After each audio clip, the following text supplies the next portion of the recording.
Carlos King, who was a producer for years. Many years. Many seasons, many years on Real Housewives of Atlanta. And he's done other housewife shows. He called you the most underrated housewife. Yes. How did you feel about that? He gave you your flowers and everything. Yes. How do you agree with that in terms of you being underrated? I do agree. And it meant the world to me coming from Carlos because he was there. Like from the time I walked on to any set, Carlos was there filming. So he knows this show. He would never just give me flowers that I didn't deserve. Trust and believe. I love Carlos. But I feel like, for the 11 years that I was on the show, I gave my reality. I gave my truth. I gave the blood out of my veins. I gave my marriage. I gave my divorce. I gave everything that I could give. I gave my child. I gave everything. Mm-hmm. And I also was the go-to for events. My events are famous, the Bailey Q. We did Bailey Bowl Olympics. Mm-hmm. God, I did so. I think I'm the only. Well, I know that I'm the only housewife of any housewife franchise that could actually convince their cast to come as versions of me, as Cynthia Bailey for their 50th birthday. And then I did the whole 50 Cent thing. I mean, I can't even remember all the stuff. Yeah, you've done a lot.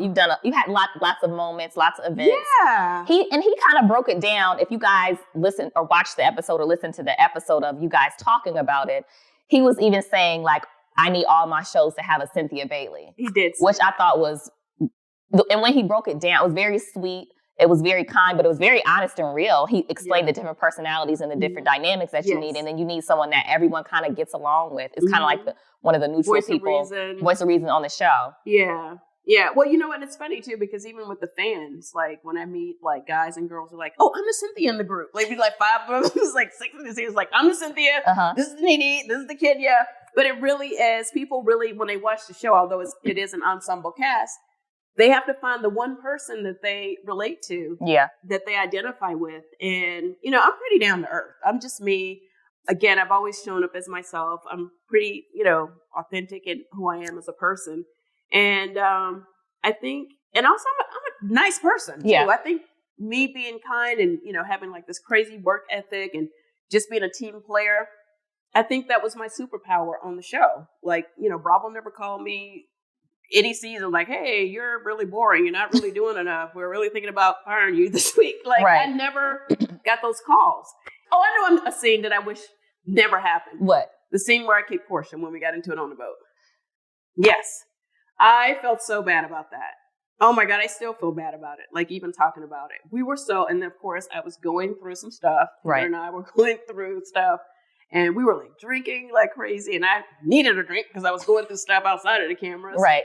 And I remember we hadn't eaten and it was just whatever. And I was stressed out. And I remember what she said was not even a big deal. She called me a bitch, but that's nothing on the show. Yeah. And I was that's a Tuesday. Bitch! Oh my God, bitch! I was I just went crazy. Right. And it just ended up escalating and going somewhere that I just hate that it went. Right. And thank God, I'm so grateful that we were able to squash it. And right away, I was I gotta do the same with Portia apologize. I apologize. It just happened. Right. And it was one of the things I really, really regret and I felt bad about. And I'm really glad that, we were able to. She gave me the grace to we could just move on. Right. And, I apologized. She apologized. And that was that. But I forgot about that.